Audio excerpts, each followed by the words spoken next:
Morning and welcome, everyone. Good morning. Morning, morning, Good Jonathan. morning.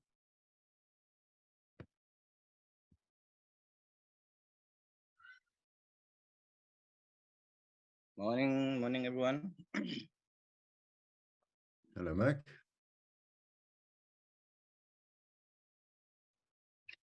Morning, sir. Morning, how's it? How you doing?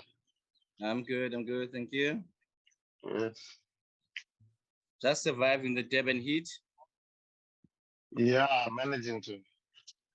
Hi, Mike, your mic is your microphone is off. I can see you talking there.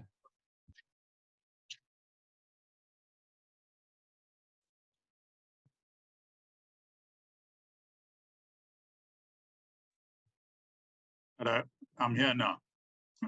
Yeah, are you good, Mike? How's it? Hello, everybody. How's Hello, it, Mike.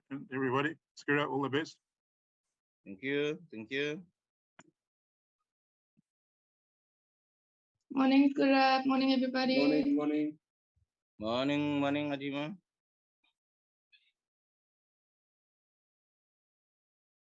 And partner. Adima and partners. Kurat, Hi, Ken. thanks for the acknowledgement. Morning, all. Morning, everyone. Such acknowledgement. Giving him the cold shoulder, straight up.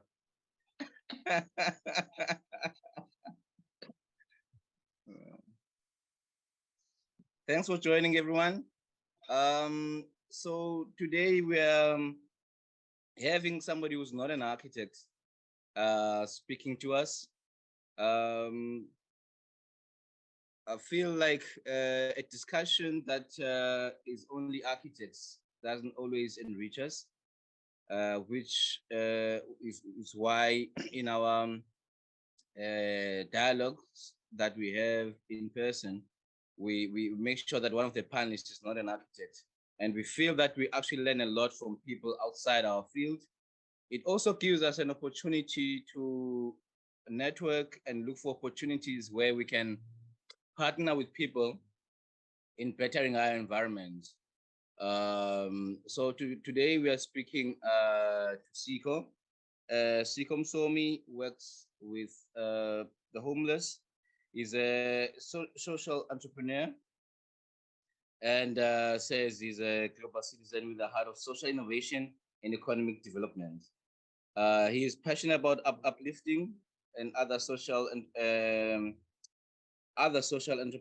entrepreneurs in the formal and informal economy and plays an active role in the transformation of local economies.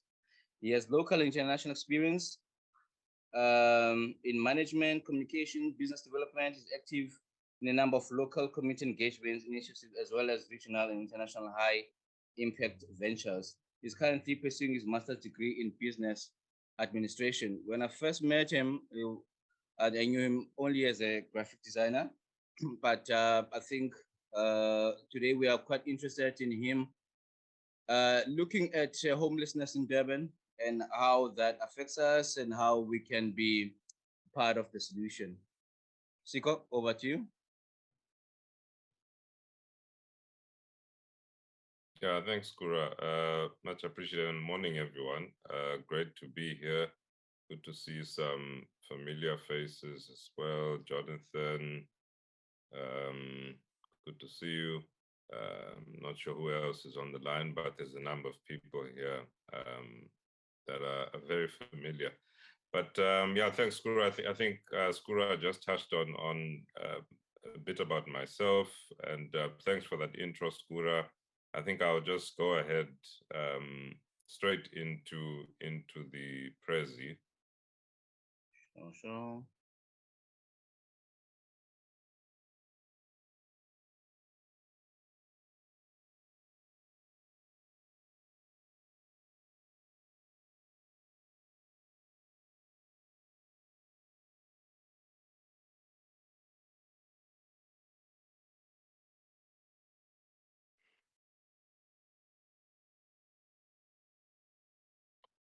Yeah, so really glad to be here this morning again, and thank you for the invitation. I'm Sikho Msomi. I represent, or I'm the executive director of an entity called City People eThekwini, which is what they refer to as a special purpose vehicle. It was established after a very lengthy process of community engagement and stakeholder engagement. And then ultimately was an entity that was established by the city, by the municipality, to deal with social or socio-economic challenges in eThekwini, with the particular focus on homelessness, as well as its related challenges that are linked to homelessness. So that's the background and the space that I'm operating in, and really it is a space that is compounded by trauma, direct and indirect, and there's a lot of stories as well. It is not just about the physical buildings. It is not just about the urban built environment itself, but it is actually about the people that interact with these buildings, that interact with the built environment, and everything in between. So I'll try and shed some light into the space, and perhaps by the end of this session, or closer to the end of the session, we can begin to see how architects or urban built or built environment experts can play a role in creating the city that we will want as citizens of eThekwini or Durban. And hopefully we can start crafting a creative way or a creative and inclusive approach to how we develop the city for its people.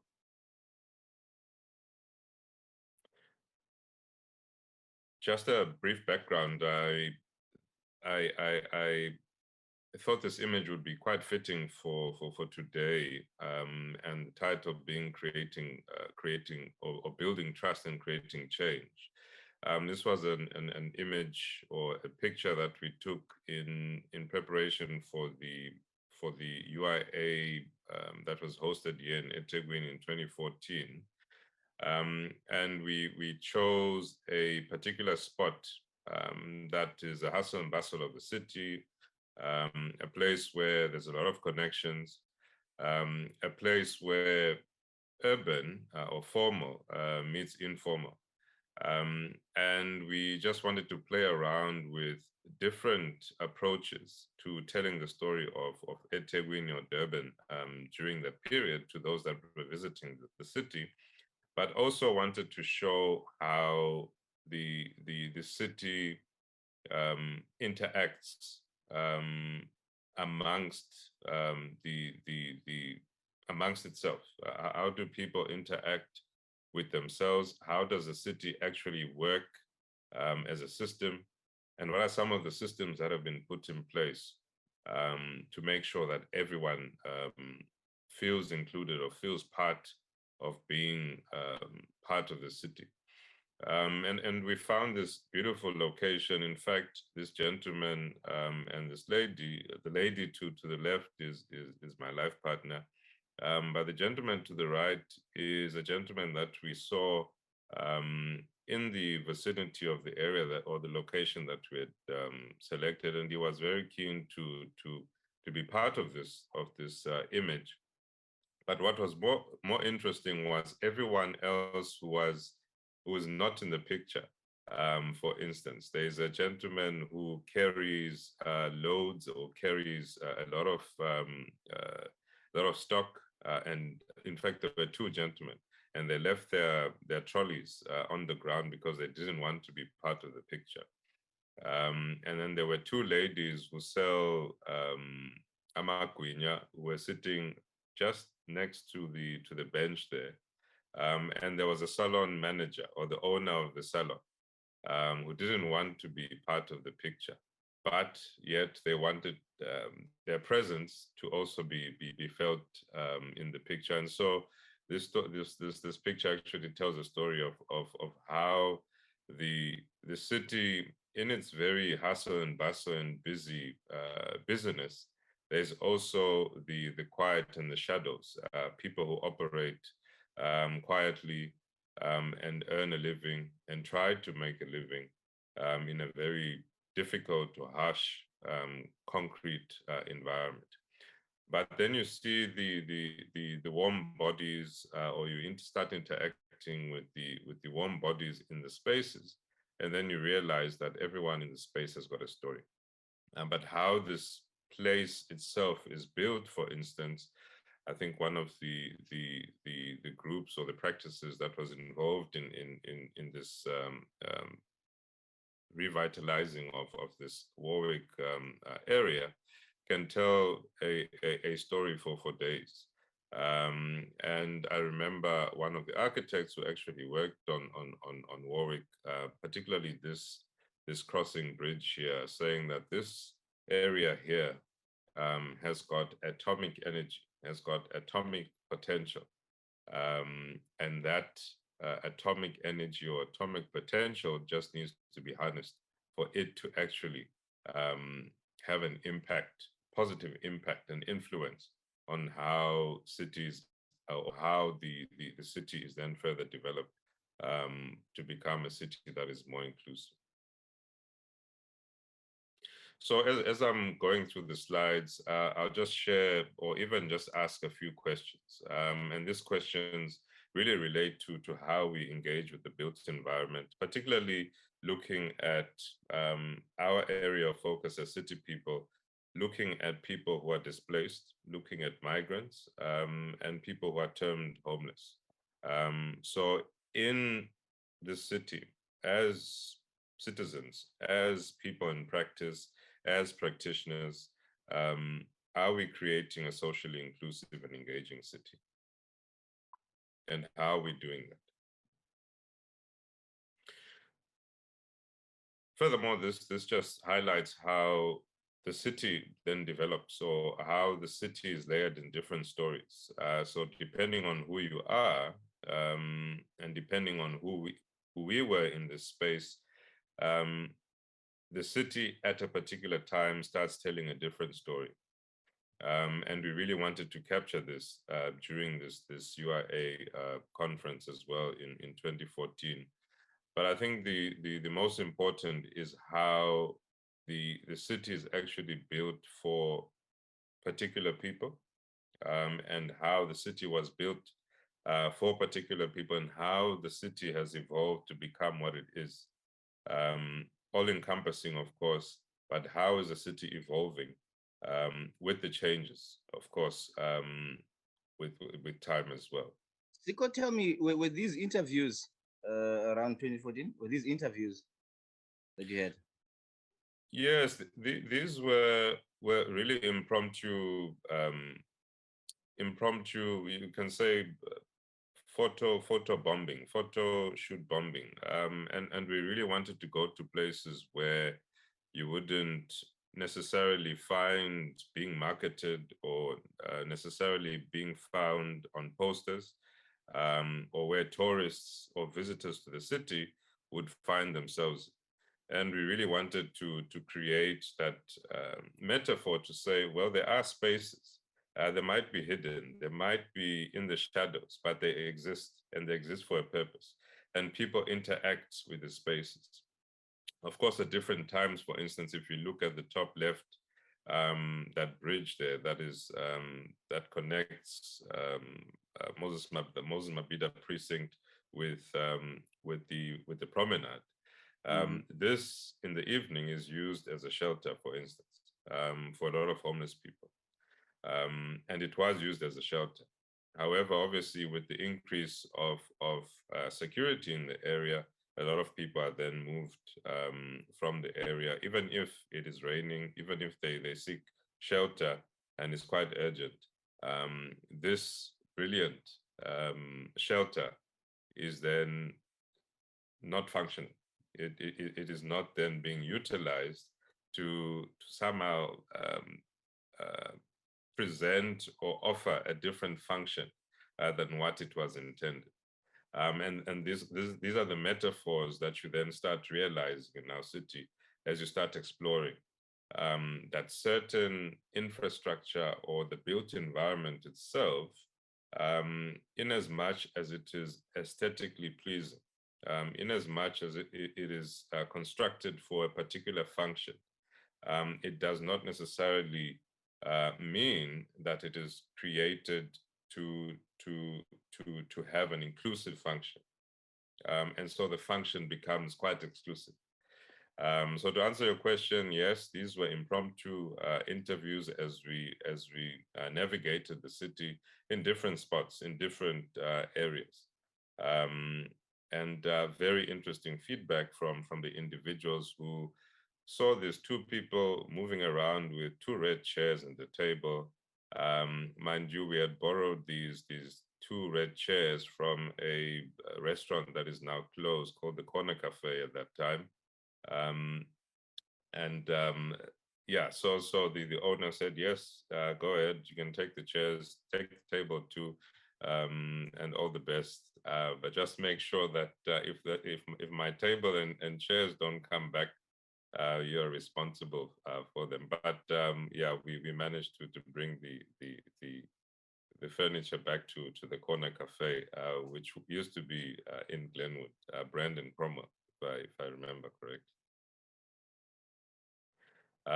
So again, are we really creating an affordable and accessible, but most importantly, equitable city? And I think this year, or not I think, but actually this is what's happening this year. We are in Copenhagen this year. And again, the lineup of speakers, not only built environment professionals, you've got people from different walks of life. And I like the inclusion of the lady on the top left and corner, who is an author, who's a writer, and she writes very well.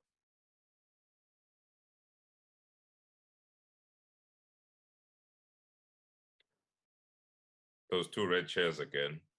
And I think most of us are familiar with that little church structure that used to exist close to the Durban Transport Terminal, or the Durban Transport Hub, next to City Hospital, actually, and Lancet Laboratories. And then, of course, the interaction with the walls that start telling a story of who interacts with eThekwini, who interacts with Durban, but just a welcoming feeling once you start adding the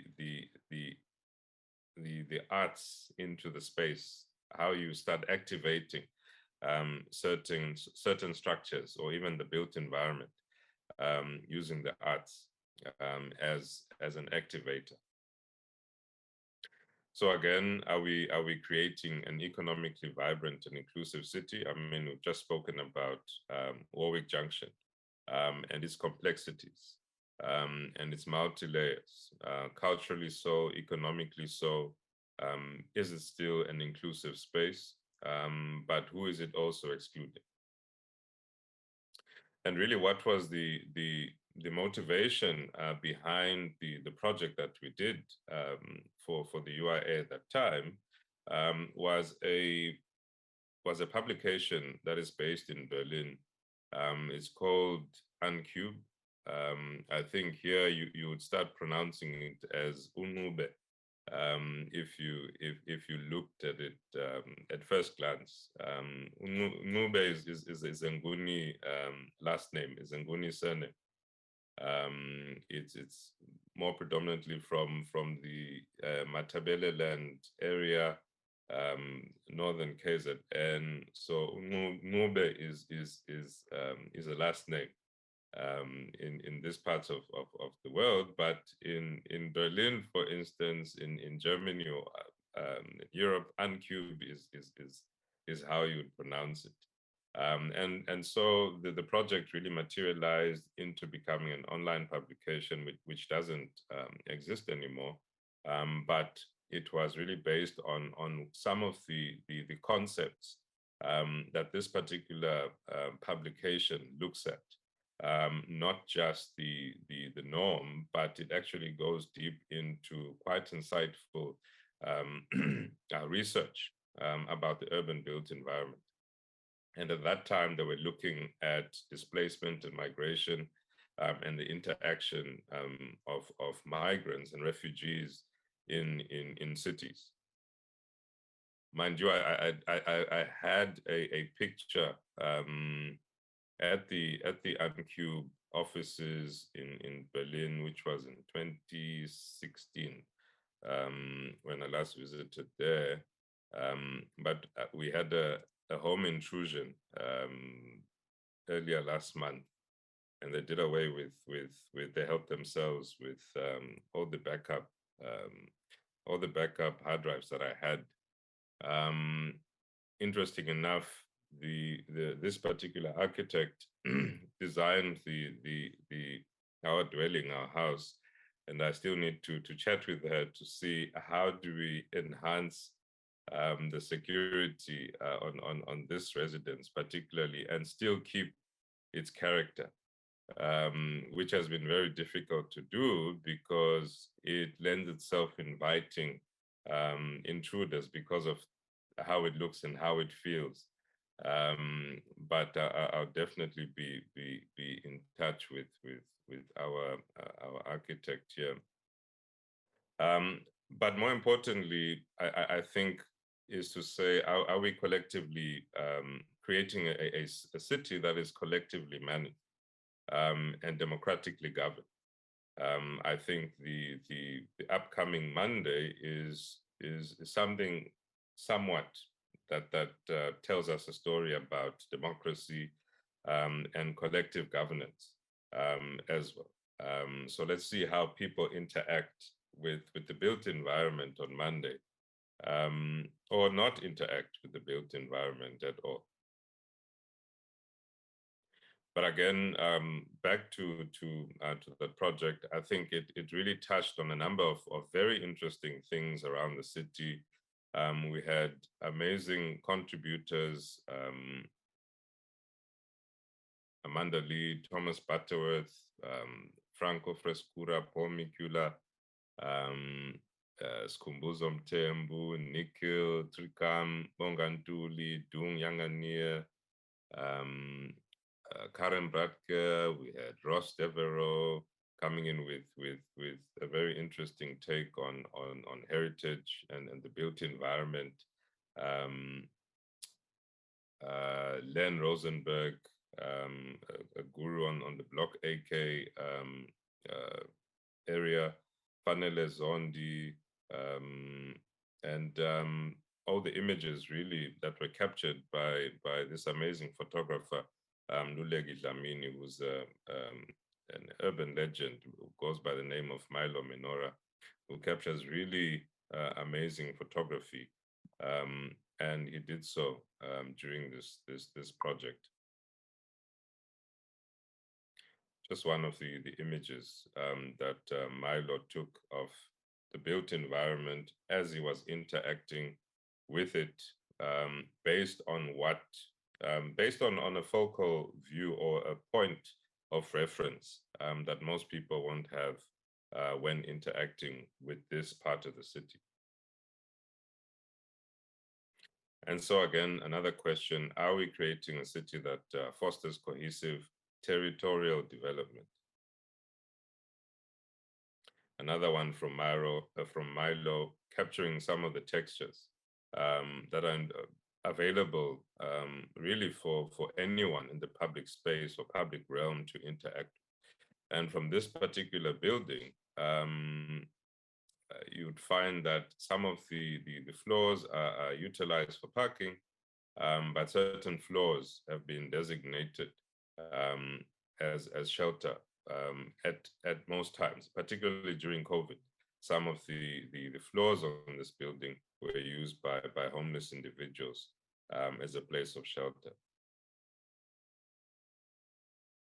And again, the story of this built environment that is Durban, in its different colors, of course.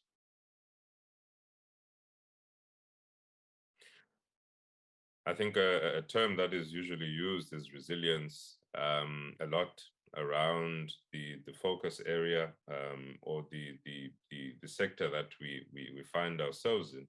I should say, how do we enable or create an enabling environment that empowers, but first, but secondly, also creates resilience in individuals and communities. And how are we doing it? Are we creating a city that is regenerative and resilient? If you start looking at Kate Raworth's approach to the donut economy or donut economics, you start realizing that we still need I think a considerable amount of runway for us to get to where we need to be. But I think with the floods, we start realizing as well that the city is not resilient yet. Yes, we've got certain parts that are resilient and firm, and you've got communities that have created that resilience embedded in the infrastructure or their dwellings. But the city is not yet a resilient city. And I think we are still counting the costs to the floods. I think there were 2 other floods before the ones from last year, and we're still counting those costs, not just on infrastructure, but also human life. And just as a point on that, to date, there is still there's about 12,000 people that are being housed in community halls across eThekwini since last year, since the floods. And that just shows you the need for shelter, the need for homes, the need for houses, but also a need for properly or building proper structures of dwelling and areas of dwelling. You find people building houses in particular places where they should not be building houses, but because there is a particular approach to say, well, I can only afford to build a house in this particular spot, even if it's hazardous, even if it means that it puts my life at risk, I'll do it. And then, of course, it then speaks to whether we are then supporting or helping people realizing that they're actually being counter-resilient in their approach. Yeah, so it looks like, or it would seem, Sikho, that people want to come to the city center for amenities, job opportunities, healthcare that might be better, and therefore they could put their lives at risk in terms of where they settle, just so that they are close to the metro. Is that correct? That's correct. I think this is a classic example, as you can see here, that we live in a very interesting city, in that it's either you know where to build your house or your dwelling, or you don't. And if you find yourself in a situation where you really need to build shelter because you cannot afford the rental that the city offers in a particular area, you are then forced to the fringes or the inner fringes to make a makeshift structure and make that your home, irregardless of it putting your life in danger and others. But because you are an economic migrant, you know, you found yourself in the city because you're looking for an opportunity, because of the hopes that the city promises. You know, Egoli is one such city where a lot of fathers, a lot of men left their homes in pursuit of economic stability or economic promise, and most never returned, you know, because of the harsh reality that they're then faced with in the city. and eThekwini, Durban, similar context. We find ourselves coming into the city, and because the city is not embracing, it is not welcoming for particular people, you are then left with no option but to find means and ways of then creating a new life for yourself, a new identity. And so from different lenses, from different perspectives, you start interacting with the city differently.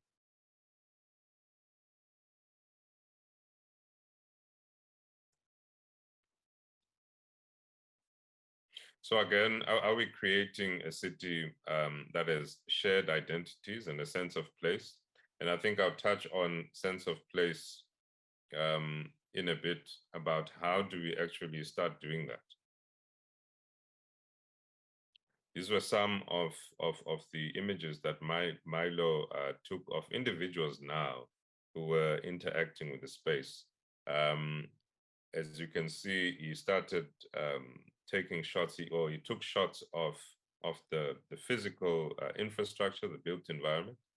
And we moved on to then start taking pictures of individuals, with their consent, of course, of individuals who seek refuge or who seek some sort of promise on the streets of Durban, of eThekwini. And just the metaphor, of course, again, you've got a municipal office there, and I think you've got design workshop in the back, and then you've got a gentleman right at the intersection here who is asking for a donation. Most of these individuals, I have to say, I haven't seen since that time. They most probably moved on in life or moved to another city, or they're still in the city, just in a different location. And part of what we are doing as city people is to say, how do we encourage citizens, people like you and I, to start giving better, to start giving responsibly? How do we decrease the number of people begging at intersections by creating platforms or different channels where people can channel that support, so that individuals like these two gentlemen here can then have access to those resources, whether it's food, whether it's shelter, whether it's clothing. How do we, part of the work that we're doing is saying, how do we now start creating platforms where individuals are then rooted to, call it aggregation centers for the needy, but we start working on utilizing the built environment, utilizing what already exists to actually start addressing some of these social issues. And mind you, most of these individuals are not looking for food and shelter, but they're asking for money. And of course, we all understand that has a connection with the substance use addiction that they might have, as well as other things, as human trafficking. Again, this gentleman, elderly gentleman, this was the first and last time I saw him back then in 2014. Never interacted with him ever again. But maybe he's got a different look. Maybe he moved on. Maybe he's in a different space. But then again, it tells you a very interesting story, because this very intersection has now been claimed by a new people. It now has a new community that has claimed this intersection. It is no longer these gentlemen here, but it's got a new community, and I think most of us have interacted with that community that is living at these two intersections of Sandile Tusi and Umgeni, and Sandile Tusi and is it Florence? No, not Florence, but Windermere and Stamford Hill.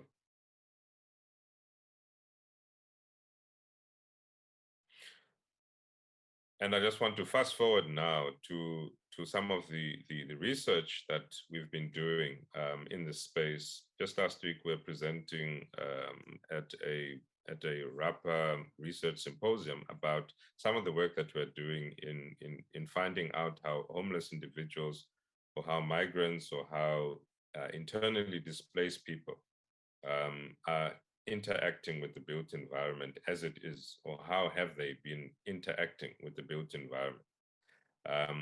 And with the likes of UKZN and MAL, which belongs to the eThekwini municipality, we're actually able to unpack some of that work that we've been doing, research field work around homelessness, around displacement, around migration, urban migration, and what that actually means for the city. Because that data, that information, those numbers, whether they're hard data or warm data, is important for any policy-making office, for anyone in government, or for any person who's in charge of decision-making at a city level, to understand and have that information so that they can actually make calculated responses or calculated decisions to address the issues. And this was just last week when we were presenting on the 2 studies that we did last year, which looked at enumerating the homeless individuals in eThekwini, but also understanding the warm data of why people actually find themselves on the street, and what is it that can be done to, from their own perspective, that the city or people like you and me can do to actually help them off the street. And interesting enough, during that session, the AU anthem, we opened the session with the AU anthem. We spoke about making Africa the tree of life. And why that was interesting for me was that it actually spoke to part of why we exist as city people, which actually is embedded in the preamble of the South African Constitution, around improving the quality of life of citizens, and also enabling and creating an enabling environment where we start assisting people to realize their potential. And so that's who we are. We are city people. We've got a really well-versed team, researchers, we've got practitioners, people in various fields and sectors, a really well-versed team in the space that we operate in. It is as I was saying, it's a really trauma compounded space. And we try to include as many people that have worked in that space or who have got experience in the space around the work that we do.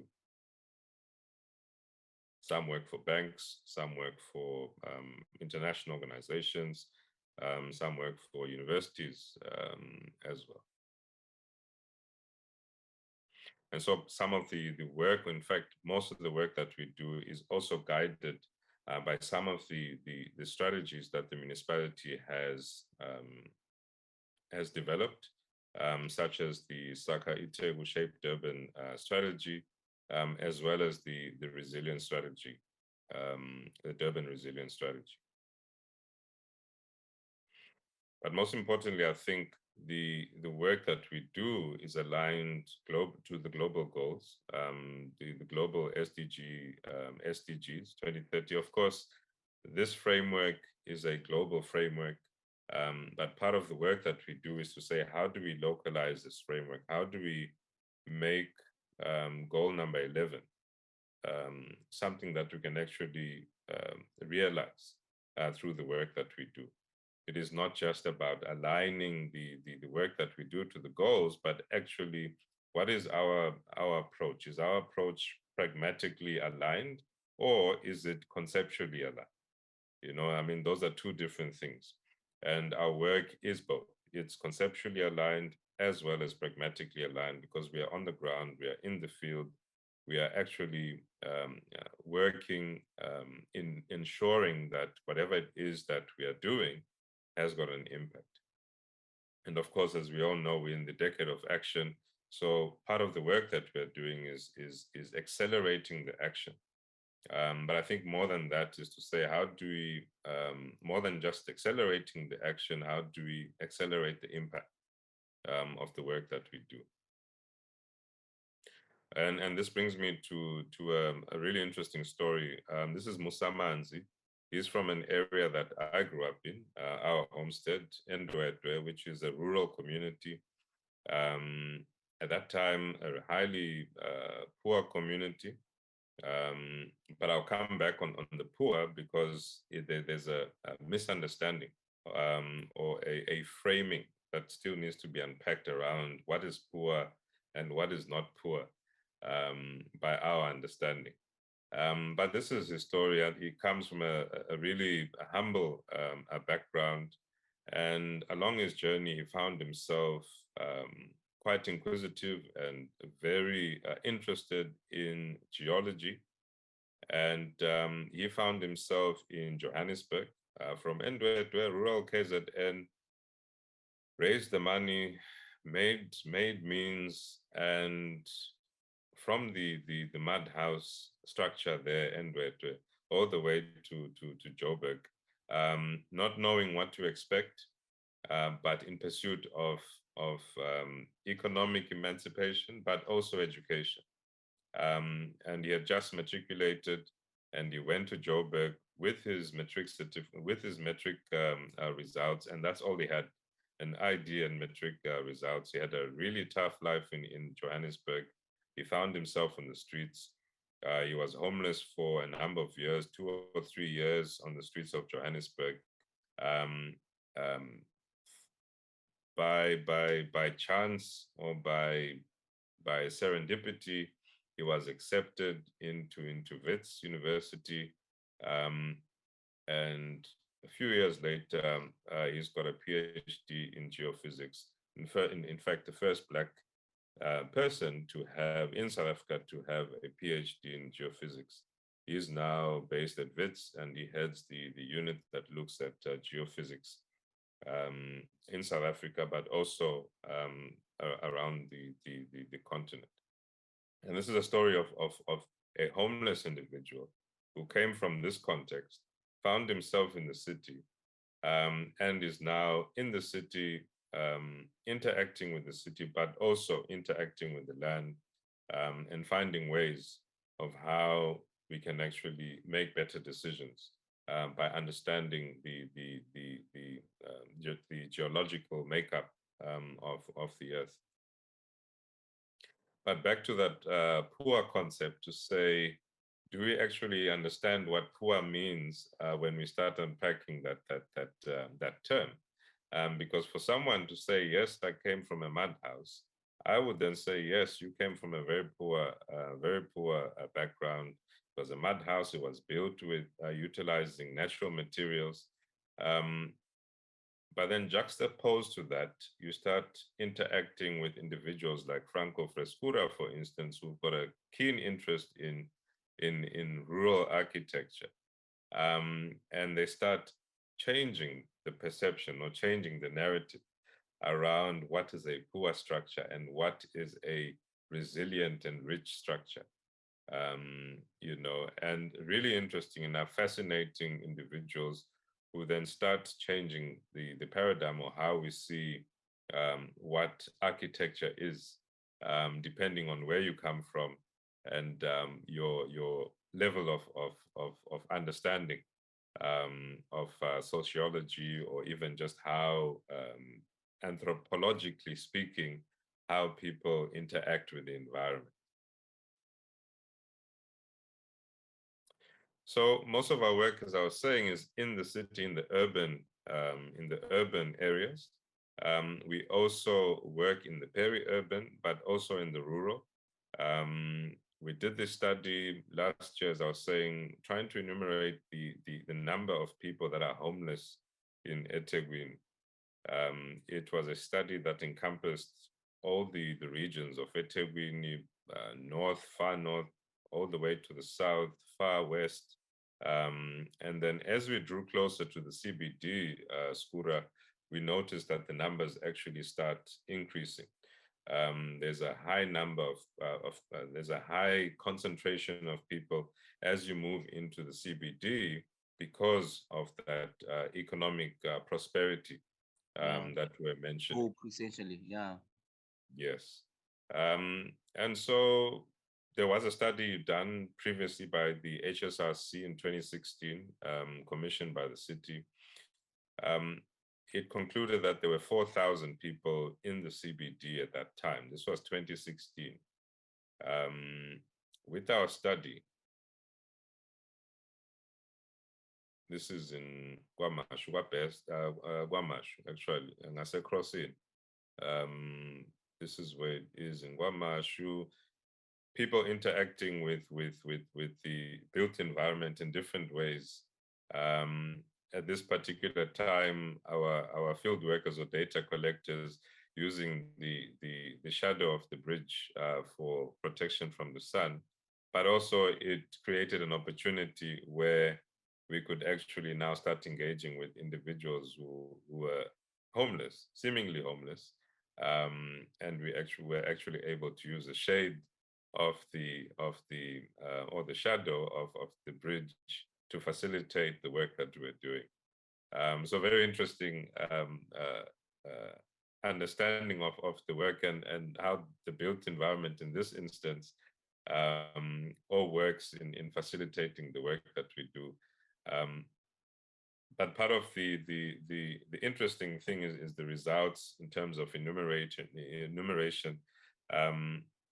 And this was day and night field work, and the number, inconclusive as it may be, was around 16,000 individuals across eThekwini, from 4,000 in the CBD to 16,000 across eThekwini, whether it's Tongat, Verulam, Cato Ridge, Mpumalanga, Mkomazi, Pinetown, and then central Durban, eThekwini, 16,000 individuals. Now, as you can see here, there are individuals that interact with, that we term homeless, but there's two streams. There are those that are sheltered, that live in shelters, and those that are street living. And we enumerated both. We enumerated the ones that were in the shelters, as well as those that we found on the streets. And I'm sure most of you have driven past the M4 flyover, and that community alone was sitting at around 2,500 to 3,000 individuals at that time. Of course, we could not go down into that valley onto the tracks, because you enter that precinct at your own risk. But from the numbers of the people that we're actually able to count or enumerate at that time, it came to about that amount. And interesting enough, you have a large amount of males in the city, as opposed to 18% of females that are homeless in eThekwini. Sikho, the situation with the shelter living was obviously based on whether you can pay Yes. the small fee for the day. Of And course, how yeah, much would that be? the rates range from 30 rand a day or a night, night sleeping, to 85 rand. And then you get the more expensive one being 150 rand. So it ranges. So people usually find means during the day, whether it's collecting cardboard, whether it's being a car guard, whether it's caregiving, whether it's scrap metal selling, prostitution, whether it's illicit drug trafficking or exchange or in that trade, or from begging. They raise those monies. They find ways of raising those funds just so that they can find shelter. But you'd find that most people who are living in the shelters are people who have homes elsewhere, but cannot afford rent in affluent areas, but they can afford 80 rand a night. and they're happy to sleep as long as they've got a pillow and a place where they can take a shower, and then off they go to work, and end of the month they go back to their homes. So the issue of homelessness is quite multi-layered. It is very interesting to unpack. We found out that there are individuals that choose actually to they prefer this life because of family issues, maybe back home. They would rather be in the city, staying at a shelter, than go back home, where perhaps there's been a family issue, family altercation, or something happened in the community, and they are now an unwanted person in that community. So very interesting area to focus on. But I think most importantly is how this community interacts, or how the built environment is created to welcome or to house or to shelter homeless individuals in our city. So the data, we've been sharing the data on various platforms. This individual, through the partnership with the city, with RAPA, research and policy advocacy, we're able to get this gentleman, Jared Sanderson from Kansas City, who's an expert in homelessness in that area in Kansas City, who came to really share about how they approached it. Privately funded, no government intervention or monies from the government, but they were actually able to mobilize resources, architects, built environment specialists, philanthropists, business and corporate, anyone, to actually start tackling homelessness in Kansas City. Very interesting data. But what came out of him sharing was the cost of not addressing homelessness, and the cost of not addressing social issues in the city. Keep in mind that at a local level, the city is not mandated to deal with social development issues. That sits at a provincial and national level. But there is a cost involved to not dealing with. And whether we like it or not, the city ends up paying for it either way, by not actually coming up with interventions that deal with if you want to call it informality, informal dwelling, or the informality of homelessness itself,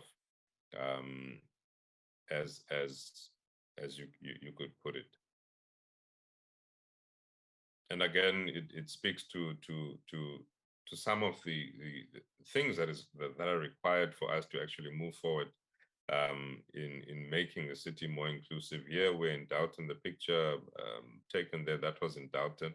I'm sure most of you have interacted with Doughton, the Doughton Beer Hall precinct, and the Doughton Beer Hall itself being an informal settlement, because once you enter the beer hall, there's about 150 dwellings, little shacks, in that beer hall that have been constructed, and of course there's illegal power connections, there's illegal water consumption, and these are homeless people, by the way, who have found a way of utilizing and interacting with the built environment and shaping it to meet their needs. And that's just down the road from the gallery. In fact, 2 roads from the offices of the institute. So an area where I think if we were really serious about changing the environment, the built environment, to somehow address some of the issues that I'm talking about here, we would look at certain areas such as these to actually start coming up with solutions. In fact, I'm happy to take people on a tour in this area, just so that you can actually see the environment. I'm glad Jonathan is part of the call, because he understands, he knows this place very well. And so our work continues really around engaging, and it is only through partnerships that really we can come up with solutions to address some of these issues that I'm talking about. And we try to engage as many people as possible, whether you are a medical researcher, whether you are an architect, a policy analyst. We really try to engage as much as possible to create platforms where, as citizens of the city, we start crafting the solutions or the interventions to address some of the issues that we have. This was taken from last year, World Homelessness Day. And I'm not sure whether most of you know, there's an area called Bellhaven Harm Reduction Center in the Greyville area that assists most of the homeless individuals through a methadone program. It is a drug substitute that is then given by medical practitioners to help people who are addicted to wunga, who are addicted to any substance, really, to get off that substance. And most of the beneficiaries on this program come from the M4 flyover bridge, and most of them come from other areas as well. But this is one of the areas that is really doing amazing work around making sure that we create a harm-free city. You know, we start reducing the harm of the built environment so that we start now tackling the real issue, the individual personalized issue. And we partner with entities such as CSIR as well, Southern Sun as corporate partners, as well as DUT institutionally. And so I think, again, really important to highlight the need for collective effort around the work that we are doing in building the city. We cannot do it alone. I think the status quo obviously says that you need to be compartmentalized. You need to belong to a particular group, particular circle of influence, but that is not helpful. Yesterday on a call with Kiara, very interesting. I was at the center, the driving center, applying for a temporary license. It was either stolen or lost, but it's misplaced. So I was applying for a new one. But I was interested in this structure here, which really looked like it actually resembles what I'm talking about the siloed approach. But of course, in this instance, these are horizontal half silos, floating silos to that effect. But just the structure alone was quite intriguing in how they've actually created these floating half silos, possibly to interpret the state of the nation or the state of the world. Whoever built this structure was making a statement to say, yeah, the siloed approach is inevitably going to be our demise. How do we cohesively start creating linkages, nodes, more partnerships, you know, and making sure that what we are talking about here in dealing with certain issues becomes a collaborative action, a collaborative effort. Oh yes, and I finally made, they closed at 3:30. They told everyone 3:30 we close. 3:25 I eventually managed to get my temporary license. So I was quite happy about that. Mind you, they only have two machines, 2 pay points, and it was quite a day there. But I'm sure most of you have a similar experience with this environment here. But quite interesting enough how this structure here could be utilized, especially overnight, to house individuals that seek shelter from the elements, because it just sits idle.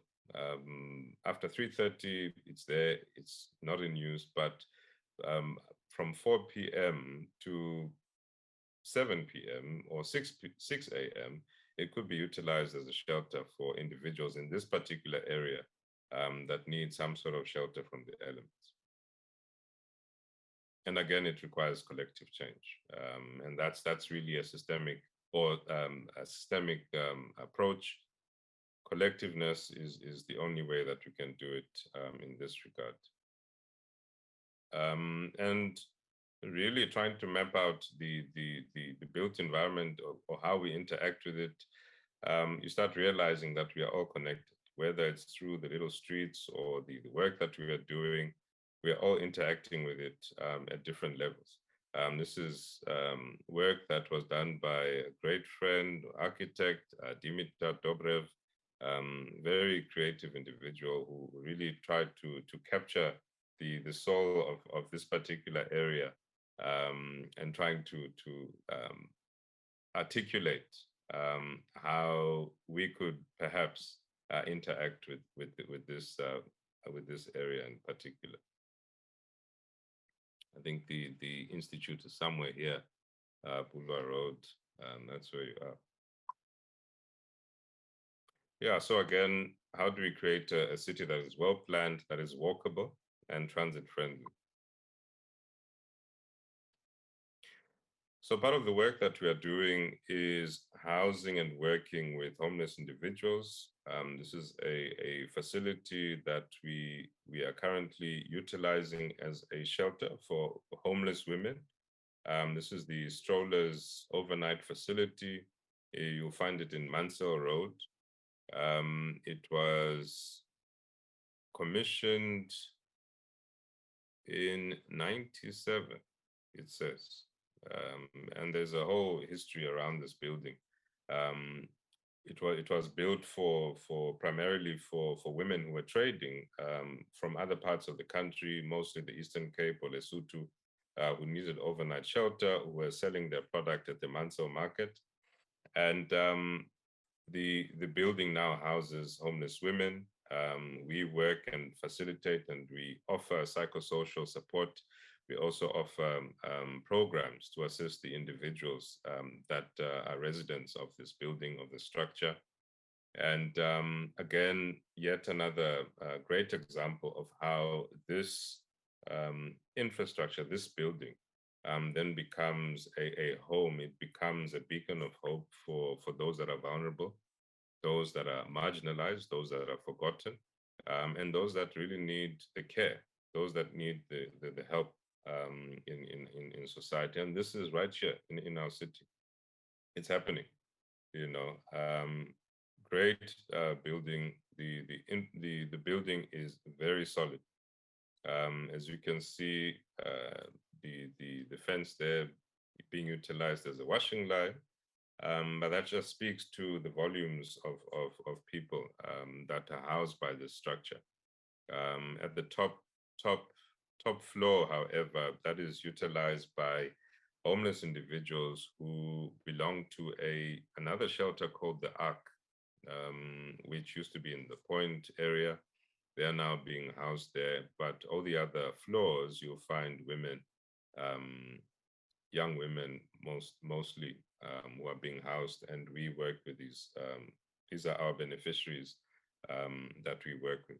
So this is the work that we do, and this was a shelter that was then put up in response to the disaster, state of disaster, or COVID, hard lockdown.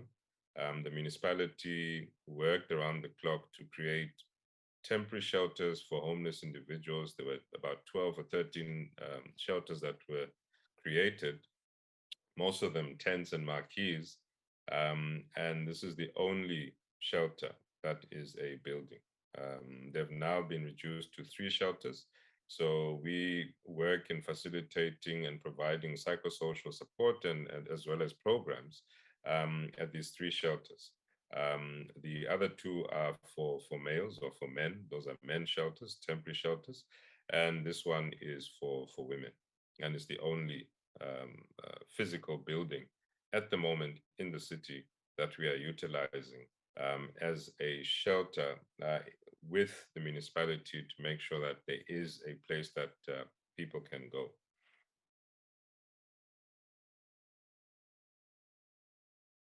Of course, there are other shelters that are managed privately by other NGOs.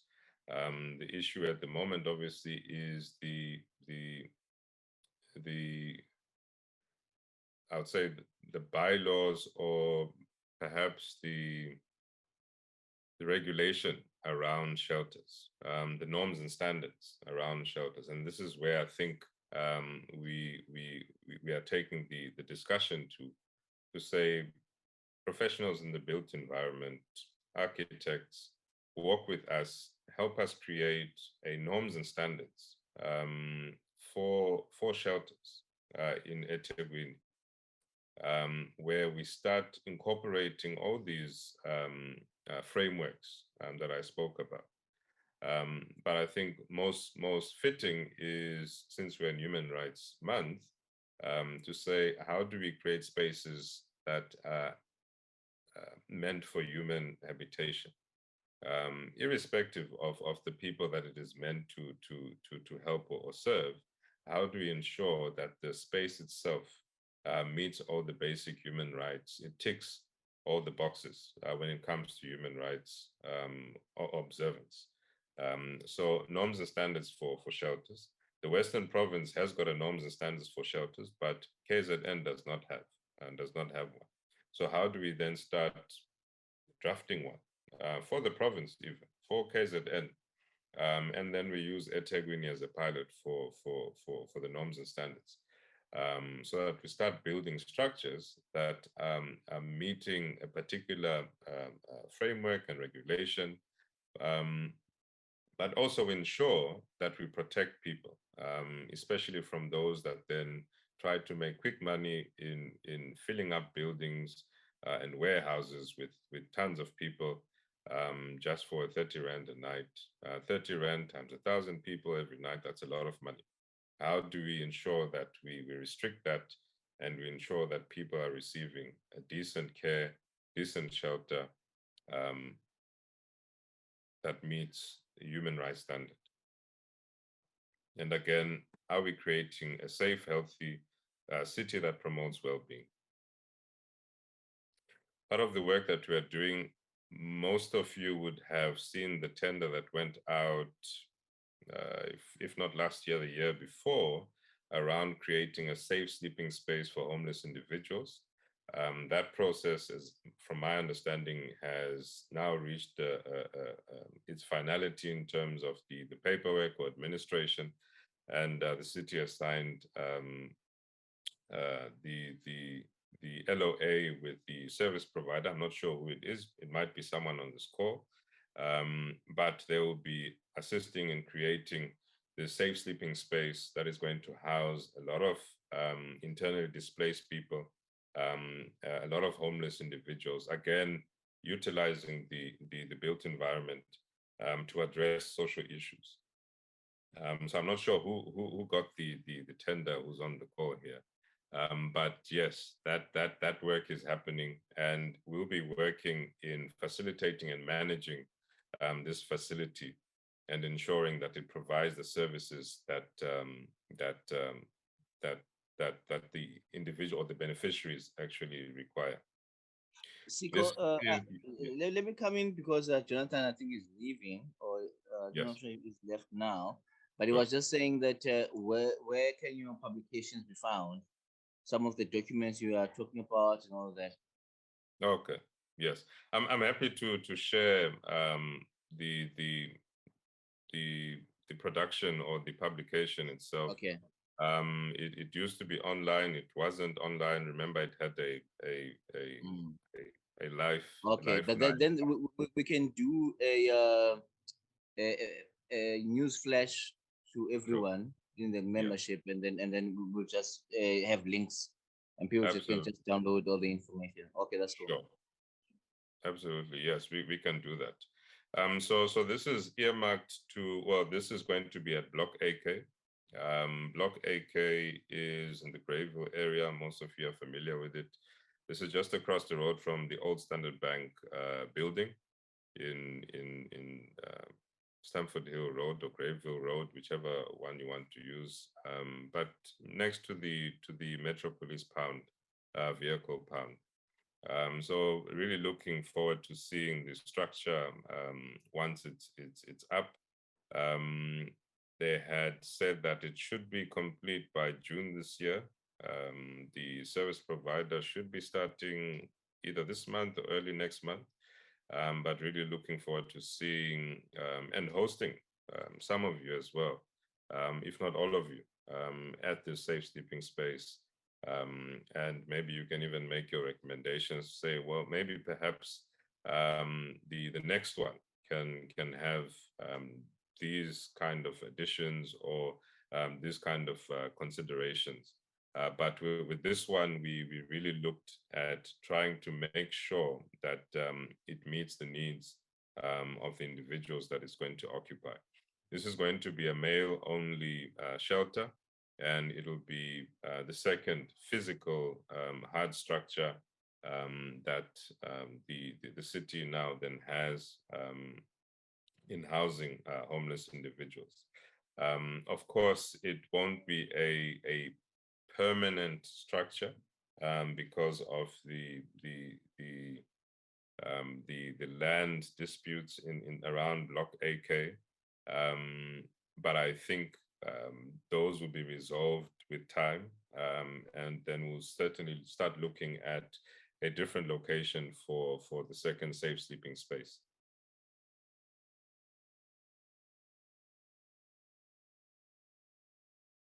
Just a mock-up of how it will look. These might have changed, of course, with time, but three years ago, this was the initial concept. In addition, we are looking at creating spaces where people can receive food relief, and we've identified certain spots. The one on the right is just off Sandile Tusi and Montpellier. I think there's Charlie's. Charlie's coffee shop is across the road from that one. And these are old tennis courts that are not being utilized, and that perhaps could be a possible site for food relief activities, where organizations or people that want to assist in food relief activities can then utilize the space. Once it has been converted and it is being properly managed, we'll then offer the space for individuals. At the moment, when I drove past there, it's being used as a car wash. I'm not sure by who, but at the moment that spot is being used as a car wash. But the other one on the left is in South Beach Avenue, just off Mahatma Gandhi. In fact, this was built for this purpose 10 years ago, actually, no, before the World Cup in 2010, primarily for this function. To assist in food relief activities, where people now receive centralized services from this location. And this is going to mean that there won't be any more feeding from booths around Addington Hospital or around the promenade, but people start receiving centralized care or even additional services in a particular area. And that's addressing the social issues, again, utilizing the built environment. In this case, there's the pavement, there's an island, and it's a road in between. So we'll be managing that as well. And as I'm closing, I not stumbled, but I've been reading Mike Friedman's work as well in how placemaking should be, particularly considering our South African context, and how changing places really starts with changing the concept of who it is that we want to be in that space, and why it is that we are creating it. And I think the most important for me is really about inclusivity. How do we create accessible spaces and places that are inclusive? Of course, they need to be viable. They need to have distinct features. They need to be aesthetically pleasing. They need to have a particular function. But how do we ensure, as architects, practicing in this region, that whatever it is that we are building, particularly in the open space environment or public space on the public realm, for social cause, is accessible and is inclusive. I use the example of benches, for instance, benches that we have in parks or even on the promenade. How do we ensure that those benches, over and above being benches where tourists utilize, can also be used as beds at night by anyone who seeks just a place to lie and utilize the bench as a bed? You know, how do we repurpose some of the tools or the furniture that we find in the public realm to have a dual role or a multi-purpose use in the built environment? And so are we creating a city where people learn, where there is innovation? I think those questions really are questions that we could all answer, but there is skepticism around whether we are doing so. And I think the ambition of the city is to create the most caring and livable city by 2030. Our role as city people is to ensure that we create we take care of the caring aspect of the city, and we ensure that those that come into the city or who are interacting with the city can actually feel and express that, yes, genuinely so, the city is a caring city. And so I look forward to engaging with most of you, if not all of you. I'm happy to connect with all of you on LinkedIn. We can take the conversation further. I think Yara will share my details as well, Skura, you too. But happy to engage with everyone on this call and see how the Institute can actually work with us in creating tangible solutions for making our city more caring and livable. And yes, the train is moving, so hopefully we can have a few more passengers joining us on the ride. Thank you, Skura. Sikho, thank you so much. Clapping on a call doesn't make sense, so everybody has appreciated your presentation. Okay. So the essence of the presentation, to put it in context for everyone, we're talking to yourself, we're talking to Rose Malegwane, who is Slum Dwellers International. Essentially, we have to find ways where, as architects, we make a meaningful contribution to the built environment outside of government. You work closely with eThekwini, which is awesome. We have Chantel, we have Vilo, we have Mike Bull, who have been trying to make inroads on how architects can help with the flood situation. I think your stats were saying 12,000 people still in community halls. Yeah, 12,000. That's over and above the 16,000. Yeah. That are homeless, right? So you've got 12,000 individuals. So essentially, we've been trying to say, as architects in the province, we would like to have an input on how housing is designed, one thing. We want to volunteer on how projects can be done from temporary to permanent housing, specific to the floods. And we just keep hitting a dead a wall just in terms of procurement and all those things. And so we would like to partner with people who we can do projects with, and it's outside of government procurement systems. Sure. So that's very important, just to put it in context with everyone.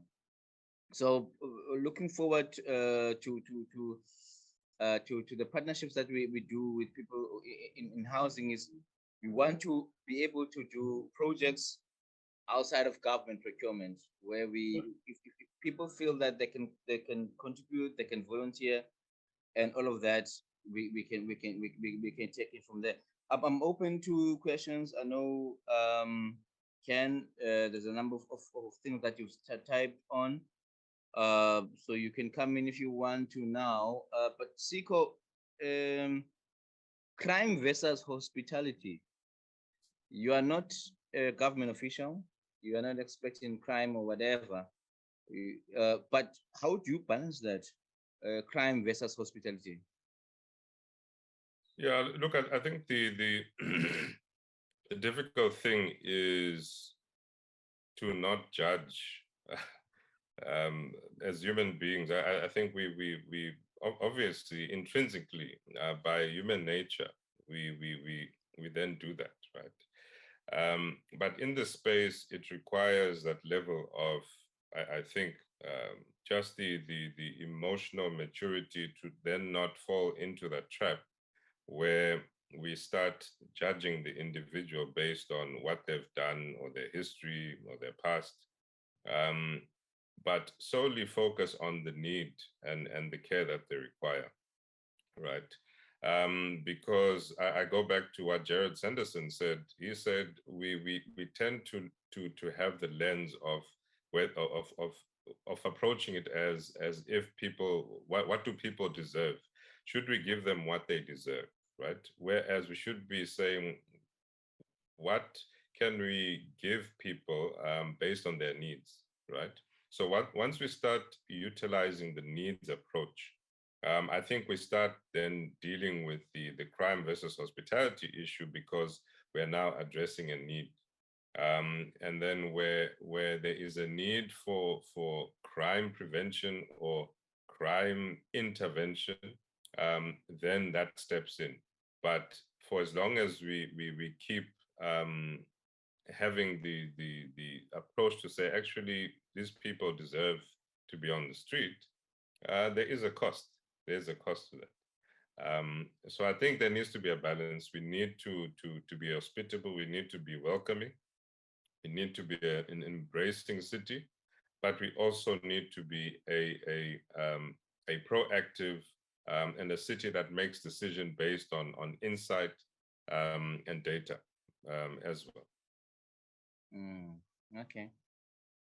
Thank you, Sikho. Mike, I don't know if you want to speak about the comments, or Ken.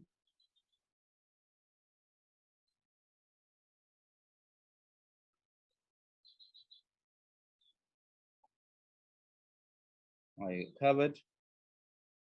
So, Sikho, I'm glad you spoke about Mansell Road. I think Rodney Harbour has done work there as well.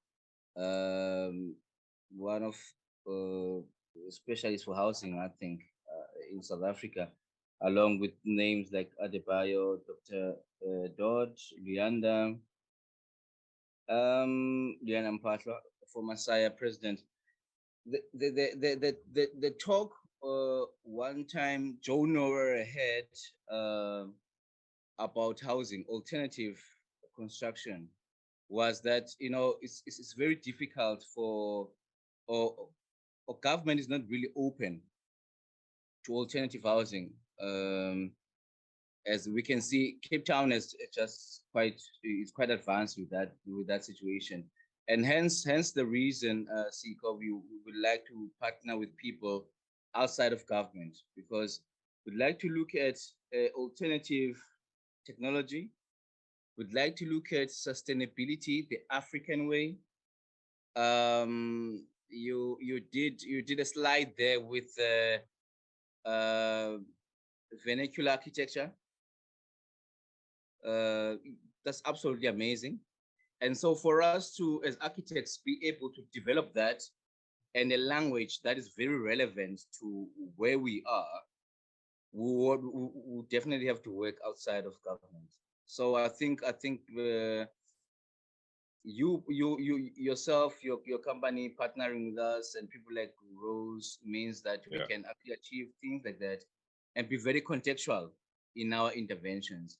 But also your talk, Sikho, was about orientating the architect to the user. Sometimes we actually don't know the dynamics surrounding homelessness. We don't know the dynamics surrounding people coming into the city. And therefore, as much as we are such a very critical skill as architects, we are floating in the air. One of the speakers for the upcoming conference is Kune Adiemi, who was in the picture. His opening line for the AUA in Mauritius just before the COVID says, it doesn't matter how cool your design is, you will not change the world just by design. And he has done the floating schools, the floating school in Mukoka in Nigeria. So in other words, as an architect, you must definitely understand the context you're working in, and being able to adapt when you need to. Hence our conversations with people outside the profession. The Millennium Goals that you spoke about, architecture maybe comes at number 9. So there's no hunger, etc., etc., etc., no poverty, healthcare, and all that.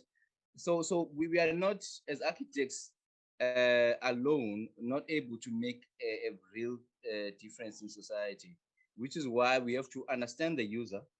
We have to understand the needs and the challenges of people, and then be able to design, and then be able to be compassionate enough to say, when we say housing, this is what we mean, because then we understand the other dynamics that come from addressing what the user is about. So thank you for that, Sikho. The floor is open, colleagues. Can I please have a comment? Can I just say, sorry, Skura, can I just say before Ken comes in that, yes, we are open for collaboration. We exist as an agile agent or facility to really fast track certain processes within the municipality, and hence our creation or existence. So when you speak of SCM challenges and all the pink, blue, white, purple, red tape that exists, we are in that space purely to ensure that doesn't become a barrier. Yes. We absolutely, as architects, would love to make a meaningful contribution, but the red tape, I think the municipality is like, okay, yes, you can volunteer, yes, you can give us ideas, but like, we have a roster, and so you can't help even for free. We couldn't help for free for the floods. We couldn't help for free. So it's a challenge. Ken? Thanks, Skura. And thanks, Sikho. Thanks very much for your presentation. One thing though, and Skura is quite right, we need to incentivize, we need to pressurize, we need to get the private sector up and running to actually assist with our social gaps, our social division. However, what we need, what the private sector will demand are incentives. Now, one of them is obviously red tape, that's very clearly, and that's fairly easy to deal with, to be quite frank. But how else can municipality of eThekwini and other municipalities within KZN, I'm north, in fact, I'm just beyond your municipality in Kwalakuza, but how can the municipalities incentivize developers to get involved? Because that's, at the end of the day, it's money.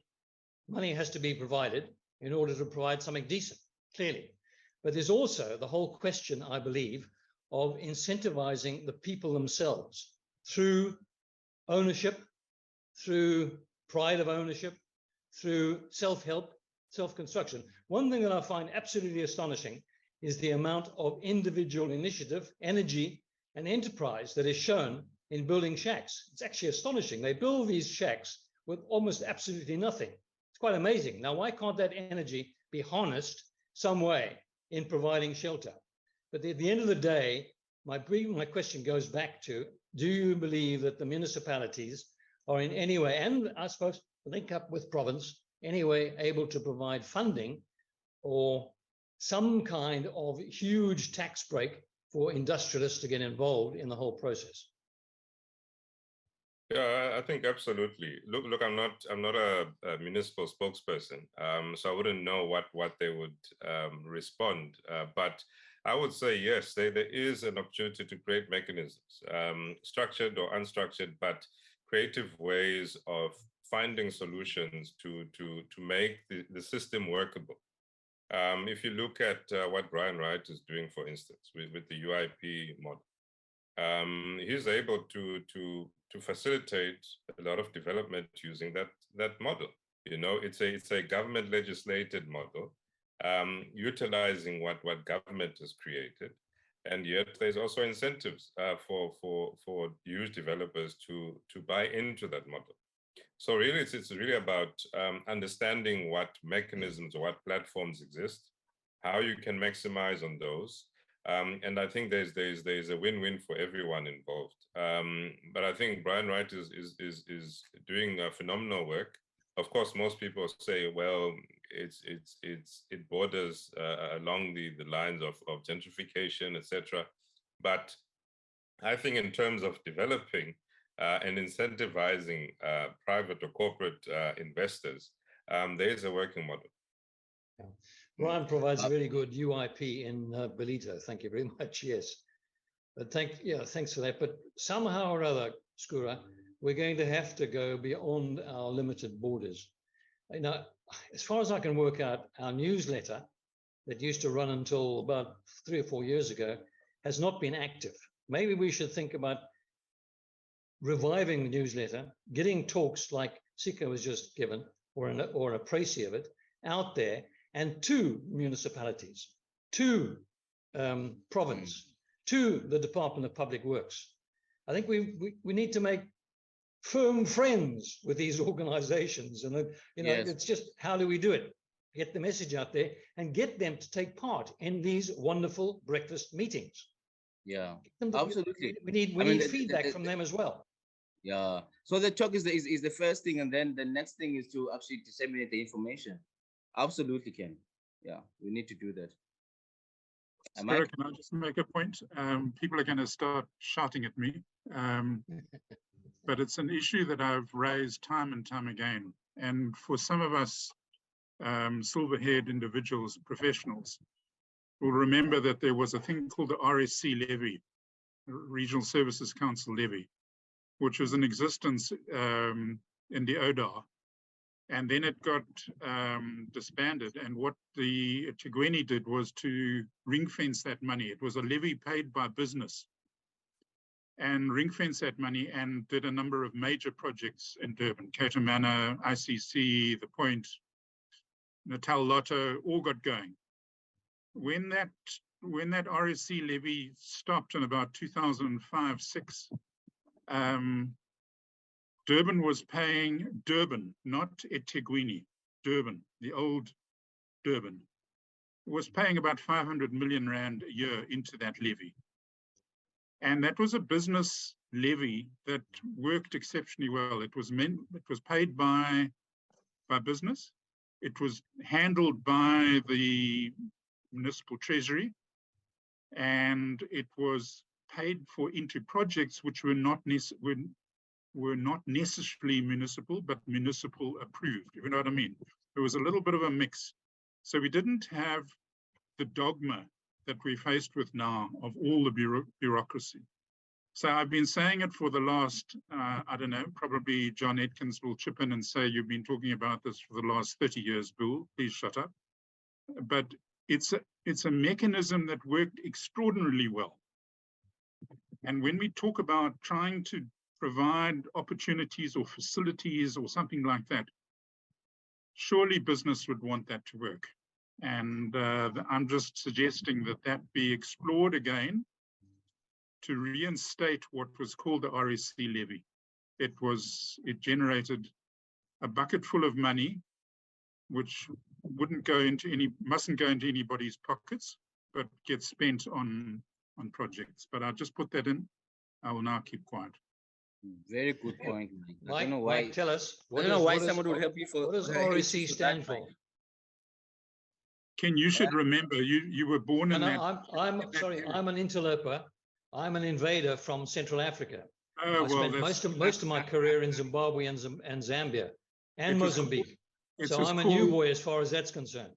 It's They're called true the African. It's called the Regional Services Council. It was basically a levy that was collected by, and Sikho touched on it, you know, the communities that had, and the Durban Council area had revenue and money, and it could spend and it could look after its people. But there were the peripheral areas to what is now the metro, which just simply couldn't collect that money. And government introduced a levy that business in Durban would pay to assist surrounding communities. It Eventually, makes the so much sense, yeah. government provided that money, and that money, fortunately, as I say, eThekwini, thank goodness, it was ring-fenced and used for massive intervention projects in the late 80s and 90s, with huge, huge impact. So I'm just saying, guys, it's been done before. Get a few of the old silver-haired people around the table and we can give you a lecture on it quite easily, including some city officials. Thanks, Very Mike. meaningful, Mike. Thank you so much. Thank you. Any other comments, colleagues? Are we good? Sikho, thank you so much for the presentation. I don't know if you have any parting shot. Yeah, I think we open, as I was saying, we open for collaboration, and thanks for that, Mike. And I see Jonathan is back and also reiterating Mike's point around the levy being reinstated, and I think it's something that can be done. But obviously, let's look at what are the current existing facilities or instruments that we could actually start somehow making them fit for purpose to respond to these needs that you are highlighting. And I think the SRA or the UIP, whichever one you want to use, route, is one of those mechanisms or facilities that exist where we can actually now start directly pointing out the rand for rand, what the money is being spent on, and where the money is going to. And of course, that has got an impact on attracting other further investment into particular areas.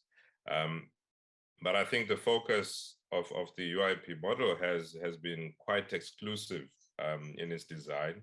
How do we now ensure that it has an inclusive element in it, where it is not used as an exclusionary mechanism or a gentrifying approach, but it actually now starts including individuals and creating better public spaces or better areas that are managed, instead of displacing the problem to another area that is not managed under UIP.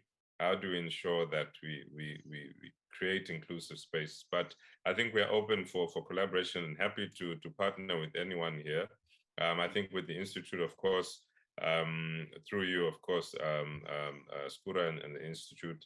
But yeah, thank you for the platform and the opportunity to share, and to also learn from the silverheads like Mike and Ken. Yeah, lovely. Thank you so much, Sikho. You'll find the next topic very interesting on the 31st.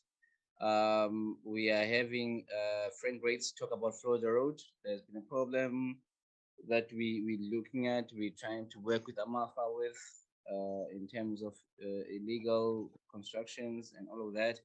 So Frank Rates talk next time, everyone, on the 31st. Please log in for that. And thank you so much, Sikho. And thank you everyone for logging in. I wish you all a very good weekend. Thank you. Thanks, Skura. Thanks, Sikho. Thank you very much. Bye. Yes, everyone. Thank you. Thanks all. Thanks, Sikho. Cheers, Jonathan. Cheers.